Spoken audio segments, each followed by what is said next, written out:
كل نفس ذائقة الموت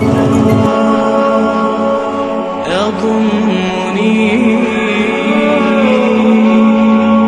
وهو غطائي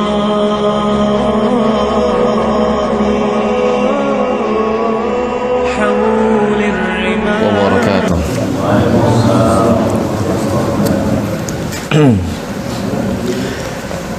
إن الحمد لله نحمده ونستعينه ونستغفره ونعوذ بالله من شرور أنفسنا وسيئات أعمالنا من يهده الله فلا مضل له ومن يضلل فلا هادي له أشهد أن لا إله إلا الله وحده لا شريك له وأشهد أن محمدا عبده ورسوله أما بعد فإن خير الحديث كتاب الله وخير الهدي هدي محمد صلى الله عليه وسلم وشر الأمور محدثاتها فإن كل محدثة بدعة وكل بدعة ضلالة وكل ضلالة في النار. Ma'asyiral ikhwah, para jamaah sekalian yang dicintai Allah Subhanahu wa taala, kembali kita bersyukur kepada Allah Tabaraka wa taala. Pada pagi hari ini kita dipertemukan kembali oleh Allah di kajian di majelis yang mulia ini, di tempat yang sama-sama kita cintai ini, untuk melanjutkan kajian kita seputar alam barzakh dan sebagian dari kejadian yang akan dialami oleh setiap orang yang meninggal dunia. Kemarin atau beberapa waktu lalu telah kita jelaskan tentang rihlatur ruhil mu'min bainas sama'i wal ard, perjalanan ruh orang yang beriman antara langit dan bumi. Kita telah jelaskan bagaimana para malaikat Allah Subhanahu wa taala mencabut ruh si mukmin, bagaimana kondisinya, bagaimana caranya, dan apa yang dikatakan oleh Allah Subhanahu wa taala ketika roh itu sampai pada langit yang ketujuh. Kemudian saya jelaskan pula sebagian dari faedah tentang perjalanan ruh seorang mukmin ketika diangkat menuju langit. Apa saja faedahnya? Karena itu berkaitan dengan akidah, dengan alam ghaib yang menjadi kewajiban kita sebagai seorang mukmin untuk mengimaninya. Sekarang kita akan lanjutkan bagian kedua dari hadis Nabi ini sallallahu alaihi wasallam tentang perjalanan ruh. Penulis mengatakan hafizahullah, rihlatur ruh al-fajirah bainas samai wal ardi, perjalanan ruh orang durhaka, orang fajir, orang kafir, atau orang-orang munafik kata para ulama, orang durjana, bainas samai wal ardi, di antara langit dan bumi. Judul ini diberikan oleh penulis untuk menjelaskan sisi perbedaan antara ruh orang-orang yang beriman yang dicabut oleh Allah Subhanahu wa taala dengan ruh orang-orang kafirin, musyrikin, munafikin, dan fajirah.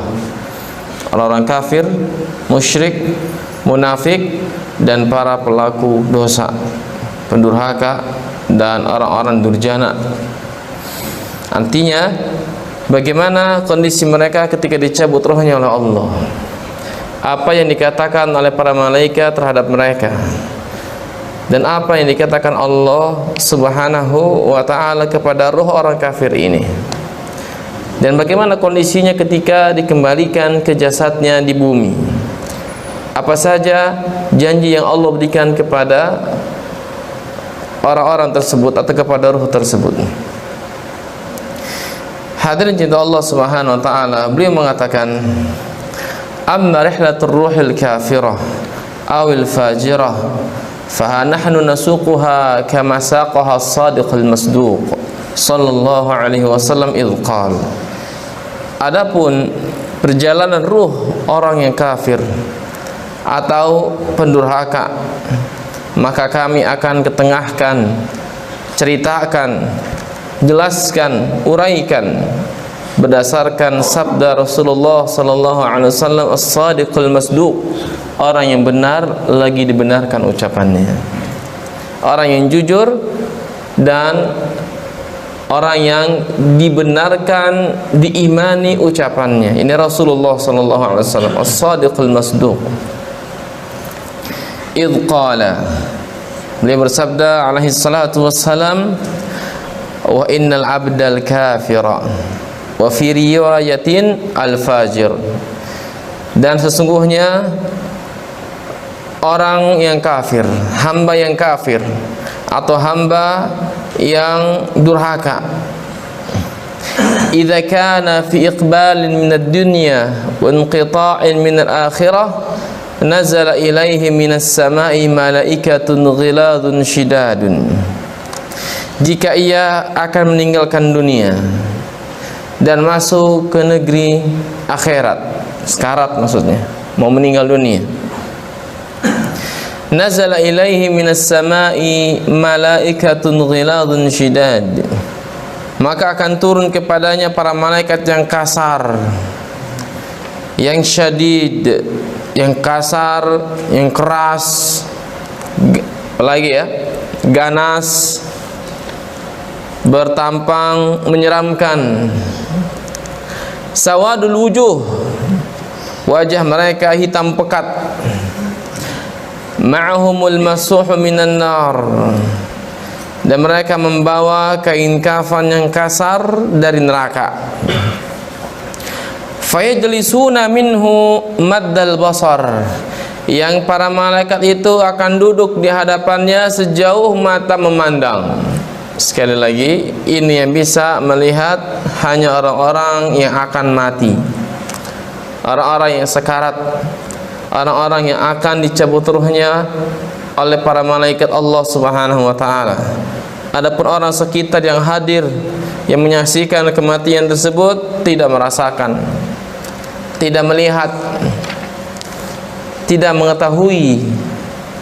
Ini salah satu keajaiban dari takdir Allah dan kekuasaan Allah Subhanahu wa ta'ala, di mana Allah Subhanahu wa ta'ala mengkhususkan sebagian hal tersebut kepada sebagian makhluknya, tidak kepada yang lainnya. Thumma yaji'u malakul maut hatta yajlisa 'inda ra'sih.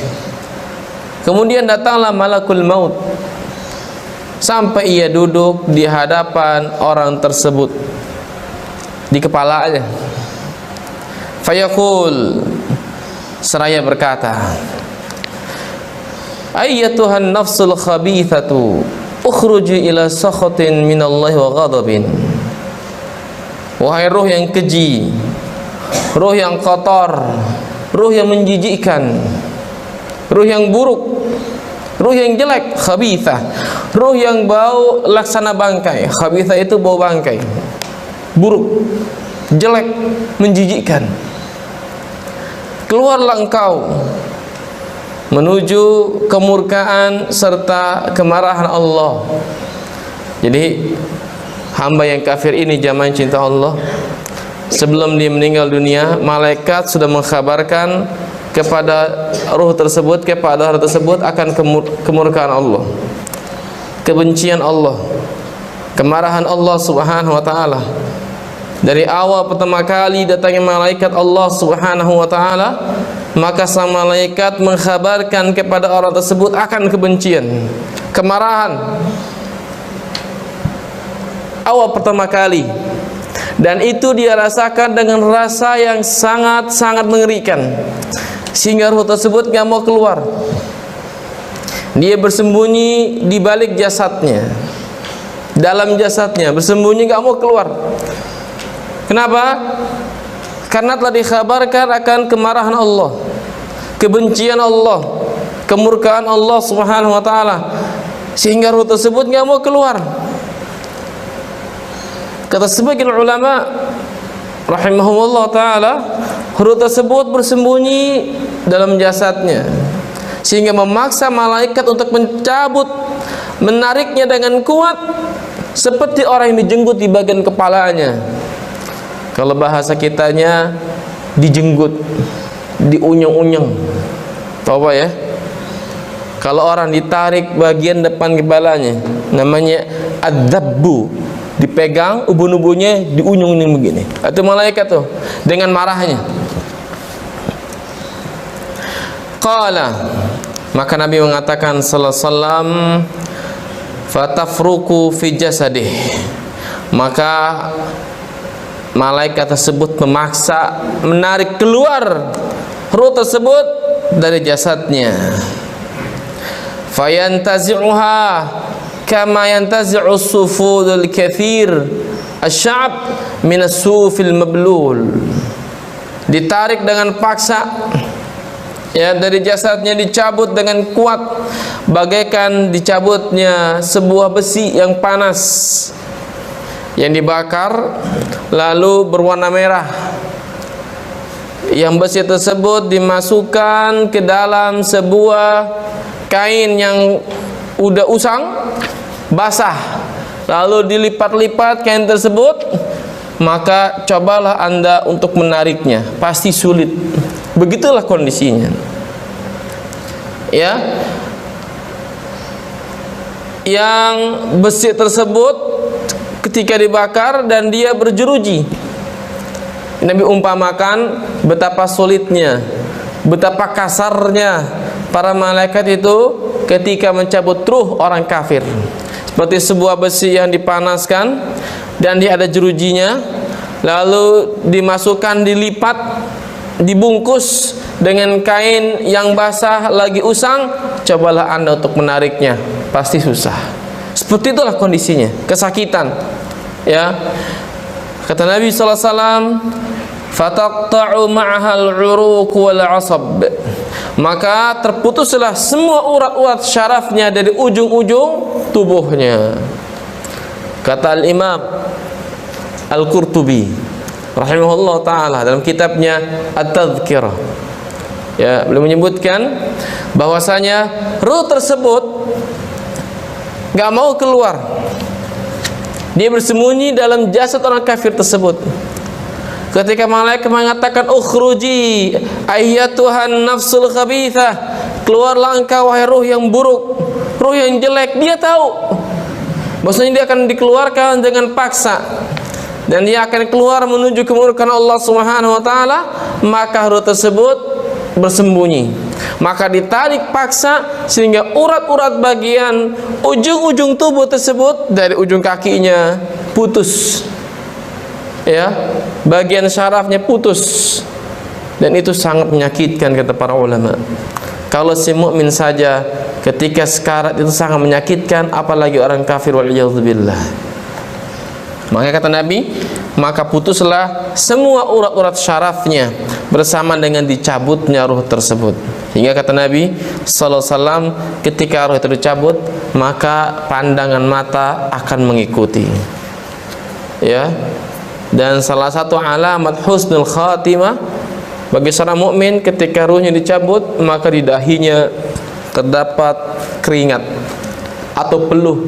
Itu karena menahan sakitnya dan dahsyatnya para malaikat Allah Subhanahu wa taala. Kemudian kata Nabi sallallahu alaihi wasallam, fayal'anuhu kullu malakin baina as-sama'i wal ard wa kullu malakin fis sama' wa taghluqu abwabus sama' laisa min ahli babin illa wahum yad'una Allah ala ta'ruj ruhahu min kibalihim. Kemudian setiap malaikat yang berada di antara langit dan bumi melaknatnya. Melaknat artinya berdoa kepada Allah Subhanahu wa taala agar Allah Subhanahu wa taala menjauhkan dari rahmatnya. Itu laknat namanya. Jadi laknat adalah doa keburukan yang ditujukan kepada pihak tertentu agar Allah Subhanahu wa taala menjauhkan, tidak memberikan rahmat dan kasih sayang kepada orang yang dilaknat. Dan hati-hati kalau melaknat, ya. Dan hati-hati jangan sampai kita dilaknat oleh para malaikat Allah Subhanahu wa taala. Karena ada orang-orang yang didoakan kebaikan oleh para malaikat, ada pula orang-orang yang dilaknat oleh malaikat Allah Subhanahu wa taala dari malam sampai datang subuh. Bahkan dilaknat ketika dia mati, dilaknat di dunia, dilaknat juga di akhirat oleh para malaikat Allah Subhanahu wa taala. Barangkali di sebagian pertemuan nanti kita akan bahas orang-orang yang didoakan kebaikan oleh malaikat dan orang-orang yang dilaknat oleh para malaikat Allah Subhanahu wa taala. Wa kullu malakin fis sama, dan juga setiap malaikat yang di langit melaknatnya. Wa taghluqu abwabus sama, dikunci semua pintu-pintu langit, menunjukkan langit itu punya pintu yang tidak akan dibuka pintu tersebut kecuali atas izin Allah. Yang pintu tersebut tidak akan dibukakan kecuali bagi hamba-hamba yang Allah ridhai, bagi hamba-hamba yang diberikan izin oleh Allah Subhanahu wa taala untuk melewati pintu-pintu langit. Laisa min ahli babin illa wa hum yad'una Allah ala ta'ruju ruhahu min kibalihim. Dan setiap penghuni langit di pintu-pintu langit tersebut tidak ada di antara mereka kecuali berdoa kepada Allah agar roh tersebut tidak dinaikkan kepada Allah dari sisi malaikat yang mencabutnya. Fayakhudhaha fa idza akhadhaha lam yad'uha fi yadihi tarfata 'ainin hatta yaj'aluha fi tilkal masuh. Maka roh tersebut pun diambil dengan cara yang sangat kasar, ditarik. Maka tidak pernah dilewatkan, tidak pernah dibiarkan begitu saja oleh para malaikat sekejap mata. Artinya ruh tersebut tidak disia-siakan. Ketika dicabut, maka seluruh malaikat yang turun yang berada di sisi orang yang mati tersebut, sejauh mata memandang, segera meletakkannya di atas kain kafan yang kasar yang mereka bawa dari neraka. Menunjukkan neraka itu punya kain kafan, dan kain kafan neraka itu kasar. Bentuk kasarnya gimana kita tidak tahu, wallahu taala alam. Demikian pula surga itu memiliki kain kafan yang diberikan kepada hamba Allah, yang kain kafan itu bagus, bersih, wangi, halus, yang diperuntukkan bagi hamba-hamba Allah yang mukmin. Kemudian kata Nabi sallallahu alaihi wasallam, wa yakhruju minha, dan ruh tersebut keluar, baunya seperti rihijifatin wujidat ala wajhil ard, seperti bangkai yang paling bau yang pernah didapati oleh seseorang di muka bumi ini. Jadi kalau antum atau jamaah pernah mencium aroma bangkai, maka ruh orang kafir jauh lebih bau lagi, lebih busuk lagi, lebih jelek lagi, lebih menjijikkan lagi. Fais'aduna biha fala yamurruna biha ala mala'in minal malaikah illa qalu, maka mulailah malaikat ini membawanya ke langit. Ketika tersebut dicabut, bau busuk menjijikkan, maka ruh tersebut diletakkan di atas kain kafan yang terbuat, yang dibawa dari neraka yang kasar. Maka mulailah dinaikkan ke atas langit. Tidaklah para malaikatnya membawa ruh orang tersebut melewati para malaikat di atas langit, maka mereka mengatakan, ma hadzal ruhul khabith, ruh siapa yang menjijikan ini? ini milik siapa ruh ini? Ruhnya siapa yang buruk ini? Fayaqulun, maka malaikat mengatakan serempak, fulanun ibnu fulan bi akbahi asma'ihi allati kana yusamma biha fid dunya hatta yantahiya bihi ila sama'id dunya. Maka malaikat mengatakan ini ruhnya fulan bin fulan. Ingat, kita akan dipanggil di langit dan juga nanti di akhirat di hadapan Allah dengan nama yang paling kita senangi, dengan nama yang kita diberi nama sewaktu kita di dunia, dan dipanggil pula nama bapak kita. Oleh karena itu, jangan cinta Allah, nama yang kita miliki ini sebagai saksi nanti, ya nanti dipersaksikan oleh Allah dan para malaikatnya di sana. Maka panggillah nama-nama orang beriman itu dengan nama yang paling dia senangi. Ya, jangan memanggil dengan nama-nama atau julukan-julukan yang buruk. Kenapa? Karena kita akan dipanggil saat kita mati dengan nama yang kita memakainya sewaktu di dunia. Ya, jangan manggil nama orang dengan sebutan yang buruk. Ya, apalagi menyebut dengan nama-nama orang kafir, sifat-sifat yang jelek. Kenapa? Akan disebut nanti pada hari kiamat. Ya, malaikat mengatakan fulan ibnu fulan, orang ini adalah fulan bin fulan. Disebutlah nama yang paling buruk, nama yang paling jelek, yang dahulu sewaktu di dunia dia dinamakan dengan nama tersebut sampai ruh tersebut dihentikan di langit dunia. Jadi langit dunia itu adalah biasa disebut oleh ulama Baitul Izzah, langit dunia. Tapi kita nggak tahu di mana langit dunia. Jangan pernah kita bayangin di mana langit dunia. Ya. Fayastaftahu lahu fala yaftah lahu, maka malaikat minta dibukakan buat orang ini, maka tidak akan pernah dibukakan buat orang ini. Thumma qara'a Rasulullah sallallahu alaihi wasallam. Kemudian Nabi sallallahu alaihi wasallam pun membacakan sebuah ayat dalam surah Al-A'raf, surat ke-7 ayat 40. Innal ladzina kadzdzabu bi ayatina wastakbaru anha la tufattahu lahum abwabus samai wa la yadkhulunal jannata hatta yalijal jamalu fi sammil khiyat wa kadzalika najzil mujrimin. Sesungguhnya orang-orang yang mendustakan ayat-ayat kami serta menyombongkan diri terhadapnya, sekali-sekali tidak akan dibukakan bagi mereka pintu-pintu langit, dan tidak pula mereka masuk ke dalam syurga sehingga unta masuk ke lubang jarum. Demikianlah kami memberikan pembalasan kepada orang-orang yang berbuat kejahatan.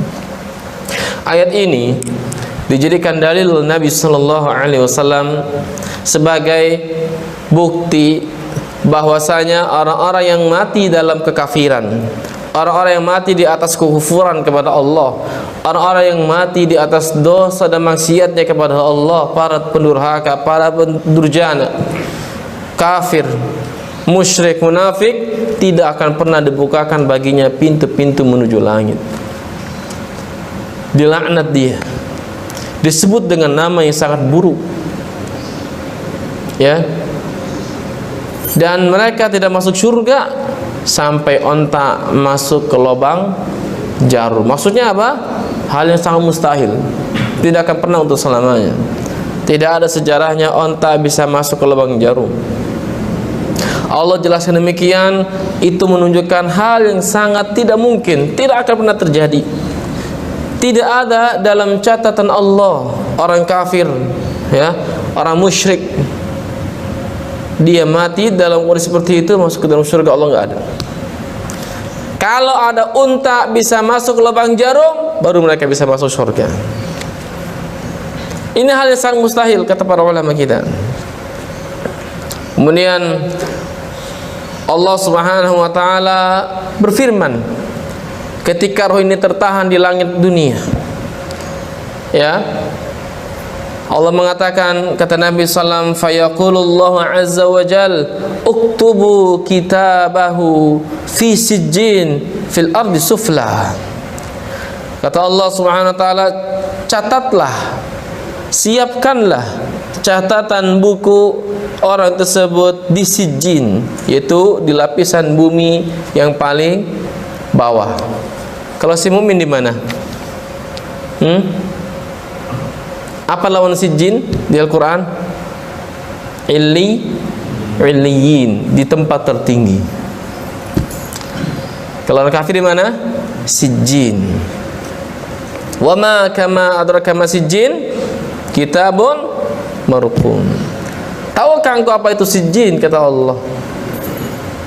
Ini tempat di mana Allah mencatat perbuatan hambanya. Kemudian kata Allah Subhanahu wa taala, a'idu abdi ilal ardi fa inni wa'adtuhum anni minha khalaqtuhum wa fiha u'iduhum wa minha akhrujuhum taratan ukhra. Kembalikanlah hambaku ini ke dalam bumi, karena aku telah berjanji kepada mereka bahwasanya dari bumilah aku ciptakan mereka, dan kepadanya lah aku akan mengembalikan mereka, serta aku akan mengeluarkan mereka pada kesempatan yang kedua. Ini manusia ciptakan dari bumi, dikuburkan di bumi, Allah akan bangkitkan mereka di bumi. Ini menunjukkan, kata para ulama, bumi cukup bagi yang hidup dan bagi yang mati. Jadi nggak usah khawatir bumi akan penuh sesak, katanya. Ya, walaupun sebagian kuburan-kuburan sudah ramai, tapi bumi cukup bagi yang hidup di atasnya dan di bawahnya, cukup, nggak usah khawatir. Sehingga orang kafir, khususnya di Eropa, mereka takut bumi ini sesak, dan mereka punya rencana untuk tinggal di planet Mars, satu hal yang sangat mustahil. Ya, karena Allah tidak ciptakan kehidupan kecuali di bumi. Allah sudah janjikan, wa mata'un ilahin, kata Allah. Ya, mata itu persediaan sampai waktu yang telah Allah tentukan. Jadi nggak usah khawatir bumi akan kehabisan perbendaharaan, yang nggak akan, cukup.